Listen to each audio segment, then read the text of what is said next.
நமக்கு பிறகு முர்முதான் கல்வாரி ரக நீர்மூழ்கி கப்பலில் குடியரசுத் தலைவர். இந்திய குடியரசுத் தலைவர் திரௌபதி முர்மு கர்நாடக மாநிலத்தில் உள்ள கார்வார் கடற்படை தளத்தில் இருந்து இந்திய கடற்படையின் உள்நாட்டிலே தயாரிக்கப்பட்ட கல்வாரி வகை நீர்மூழ்கி கப்பலான INS வாக்சூரில் சிறப்பு பயணம் மேற்கொண்டார். இம்முக்கியமான பயணத்தின் போது இந்திய கடற்படை தளபதி அட்மிரல் தினேஷ் கே திரிபாதி குடியரசுத் தலைவருடன் உடன் சென்றார். இந்த நிகழ்வு இந்திய கடற்படையின் திறன் மற்றும் உள்நாட்டு பாதுகாப்பு தயாரிப்புகளின் முன்னேற்றத்தை வெளிப்படுத்தும் வகையில் அமைந்துள்ளது. கல்வாரி ரக நீர்மூழ்கி கப்பலில் குடியரசுத் தலைவர் திரௌபதி முர்மு மேற்கொண்ட முதல் பயணம் இதுவாகும். இதற்கு முன்பு முன்னாள் குடியரசுத் தலைவர் டாக்டர் APJ அப்துல் கலாம் மட்டுமே இத்தகைய அனுபவத்தை பெற்றிருந்த நிலையில் தற்போது இரண்டாவது குடியரசுத் தலைவர் என்ற பெருமையை திரௌபதி முர்மு பெற்றுள்ளார்.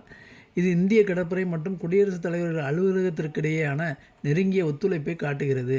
இந்த நீர்மூழ்கி கப்பலின் பயணத்தின் போது இந்தியாவின் கடல்சார் பாதுகாப்பு மற்றும் மூலோபாயத்தில் நீர்மூழ்கி கப்பல் பிரிவின் பங்கு குறித்து குடியரசுத் தலைவருக்கு விரிவாக விளக்கப்பட்டது. தேசிய கடல்சார் நலன்களை பாதுகாப்பதில் இந்த பிரிவு எவ்வாறு முக்கிய பங்கு வகிக்கிறது, அதன் செயல்பாட்டு திறன், தொழில்நுட்ப முன்னேற்றம் மற்றும் போர் தயார் நிலை ஆகியவை பற்றியும் அதிகாரிகள் விளக்கமளித்தனர். INS வாக்சூரில் பணியாற்றும் வீரர்கள் மற்றும் அதிகாரிகளுடன் உரையாடிய குடியரசுத் தலைவர் அவர்களின் அர்ப்பணிப்பு, தன்னலமற்ற சேவை மனப்பான்மை மற்றும் நாட்டின் பாதுகாப்புக்கான உறுதியான செயல்பாடுகளை மனமார்ந்து பாராட்டினார். மேலும் உள்நாட்டிலே தயாரிக்கப்பட்ட அந்த நீர்மூழ்கி கப்பல் இந்திய கடற்படையின் தொழில்முறை திறன், நவீன தொழில்நுட்ப அறிவு மற்றும் தேசிய பாதுகாப்பு குறித்து அசைக்க முடியாத அர்ப்பணிப்பை பிரதிபலிக்கிறது என்றும் அவர் குறிப்பிட்டார்.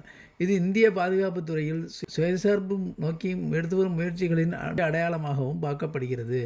6வது P-75 கல்லூரி வகை நீர்மூழ்கி கப்பலான INS வாக்சூர் கடந்த 2025ஆம் ஆண்டு ஜனவரி 15ஆம் தேதி பிரதமர் நரேந்திர மோடி முன்னிலையில் அதிகாரப்பூர்வமாக இந்திய கடற்படையில் இணைக்கப்பட்டது குறிப்பிடத்தக்கது. அந்த நிகழ்வில் பாதுகாப்புத்துறை அமைச்சர் ராஜ்நாத் சிங் உள்ளிட்ட பல மூத்த இராணுவ மற்றும் அரசுத்துறை அதிகாரிகள் கலந்து கொண்டனர். இந்த இணைப்பு இந்திய கடற்படையின் சக்தியை மேம்படுத்தியுள்ளதாக தெரிகிறது. நேவல் குரூப்பின் ஸ்கார்பின் வடிவமைப்பை அடிப்படையாக கொண்டு மசாகன் டாக் ஷிப்பில்டர்ஸ் லிமிடெட் நிறுவனத்தின் மூலம் INS வாக்சூர் கட்டப்பட்டுள்ளது. 2022 ஏப்ரல் 20 அன்று தொடங்கப்பட்ட இந்த நீர்மூழ்கி கப்பல் பல்வேறு கடல் சோதனைகளை வெற்றிகரமாக முடித்து தற்போது INS கல்வாரி, காந்தேரி, கரஞ்ச், வேளா மற்றும் வாகிர் ஆகிய கப்பலுடன் இணைந்து சேவையில் ஈடுபட்டு வருகிறது. INS வாக்சூர் இந்திய கடற்படையில் இணைக்கப்பட்டிருப்பது உள்நாட்டு நீர்மூழ்கி கப்பல் கட்டுமான திட்டத்தின் வெற்றியை உறுதிப்படுத்துகிறது. மேட் இன் இந்தியா கொள்கைக்கு ஏற்ப தொழில்நுட்ப பரிமாற்றத்தின் முழுமையாக இந்தியாவில் கட்டப்பட்ட இந்த கப்பல் நாட்டின் பாதுகாப்பு துறையில் தன்னிறைவை நோக்கி இந்தியா நகர்ந்து வருவதற்கான வலுவான சான்றாக கருதப்படுகிறது. இது போன்ற செய்திகளுக்கு என் சேனலை சப்ஸ்கிரைப் பண்ணுங்கள், சப்போர்ட் பண்ணுங்கள்.